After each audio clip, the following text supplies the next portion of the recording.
I remember when Judge Rata ruled the confessions of Bongani Ntanzi and Moses Sibiya as admissible, that was actually a bad thing and that justice was not being served. But you know what? Maybe Rata is not all bad news at all. Because think about it. So remember what the confessions say, says this comment. So Kelly showed Carlos something to take.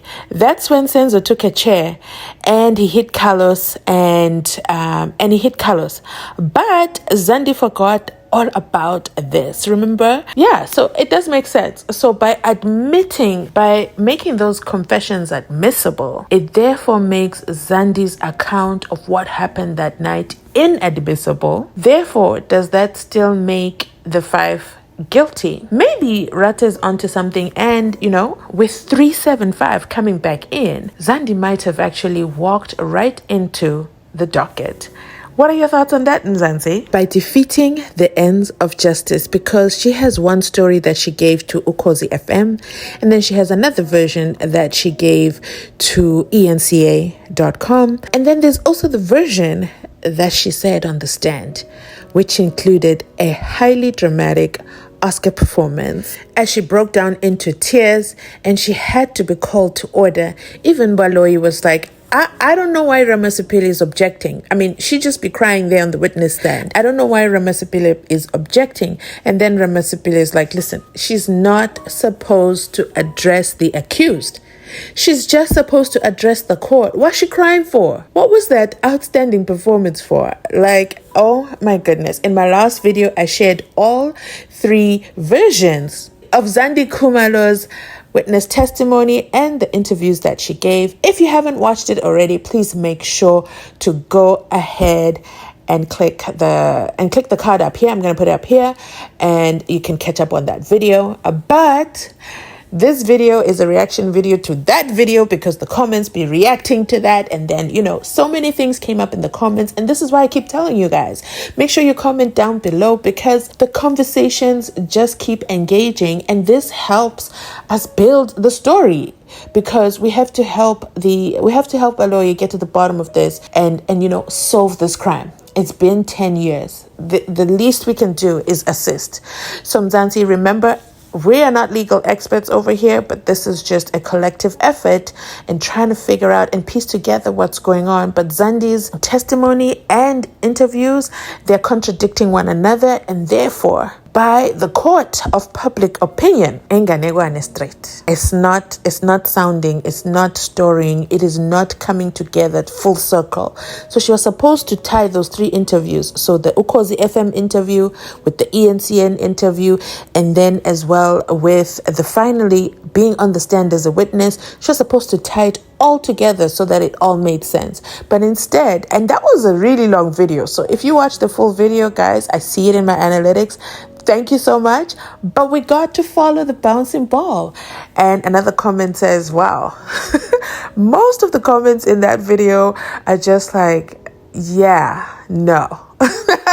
No, this is not making sense. And it's when you listen to it back to back, that's when you can pick up the inconsistencies. And then you ask yourself, so remember, before she testified, okay, she tried to stop before she testified, she tried to stop her witness testimony from being recorded and broadcasted live on that SABC, okay? Because this is Zandi Khumalo. She's legendary, okay? She didn't want no record of what she's saying in court. She also didn't want her face shown. Ma'am, you're a public figure. Your face is everywhere. It don't matter if the camera was pointing at you or not. We already know what you look like. We can even predict the hairstyle, because it's the same hairstyle every day, everywhere. But I digress. And then then there was a time with Rata where she was like, I can't testify today. My throat ain't working out today. I'm not feeling well. And Rata's like, what's wrong with you? What's your name? What is wrong with you? And she says, I'm not feeling too well. And then court had to be adjourned.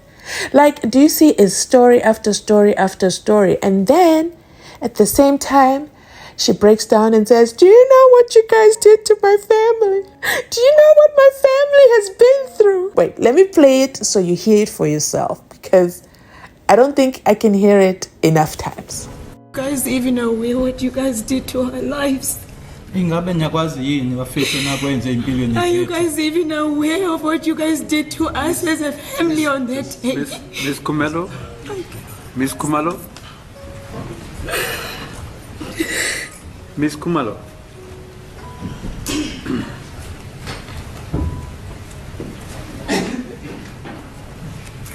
The damage that you guys caused.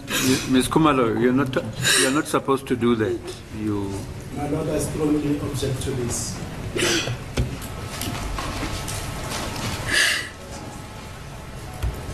In the strongest possible terms, we object to this. Mr. Baloy, do you want to? As the witness is still in the process of giving evidence, I don't know what my learned friend is objecting to. The procedural rules, the witness is testifying to court and addressing court, not the accused persons in the document. That's my objection. That's fair enough, my lord.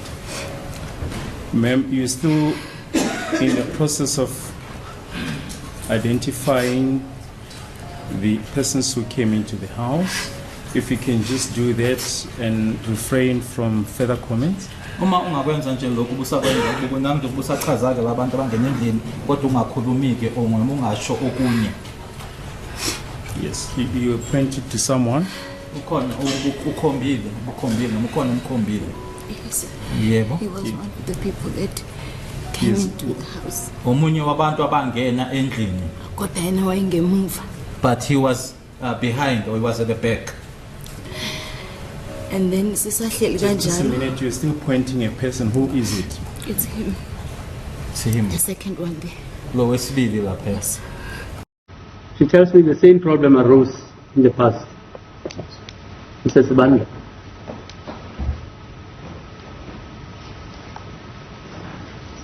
You know, me, I'm old school. I can't tolerate this type of behavior. Person comes to court, gives evidence. When she must be cross-examined, a problem arises which has got nothing to do with the running of the court.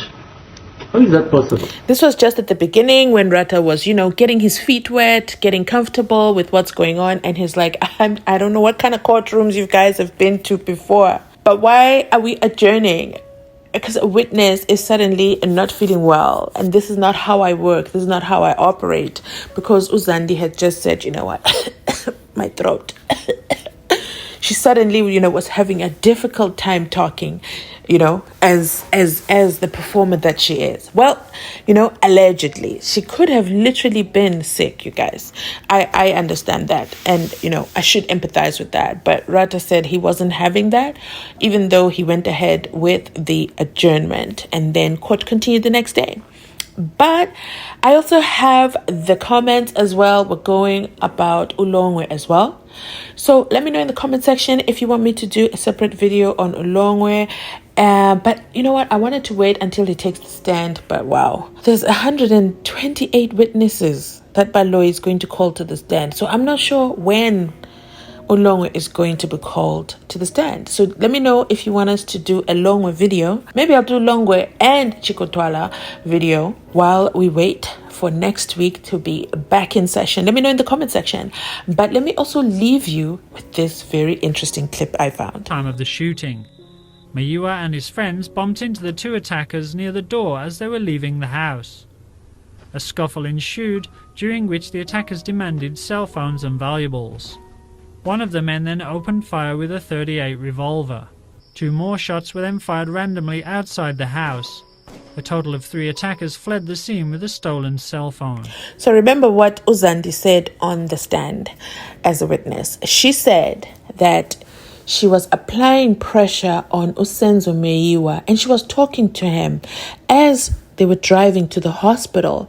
At the hospital, Senzo, Kelly Khumalo and Zandi's mother helped the medical staff, to do CPR on Senzo. This is what happens when your story is not coming together properly. The other witness testified that Senzo Meyiwa, if you guys remember those gruesome details of how Senzo Meyiwa died exactly, I think it was the coroner. Senzo Meyiwa was already dead when they put him in that car. So who was Zandi talking to? Because she says she spoke to Senzo Meyiwa and his eyes were closing, and she says, you know, she told him, no. She kept talking to him so that he kept awake, and you know, his tummy started to get cold. Did you guys hear that as well? So yeah, I wonder what's going to happen once we resume next week. What Ngomenzulu is going to do when he brings up 375. Is he going to bring up 375?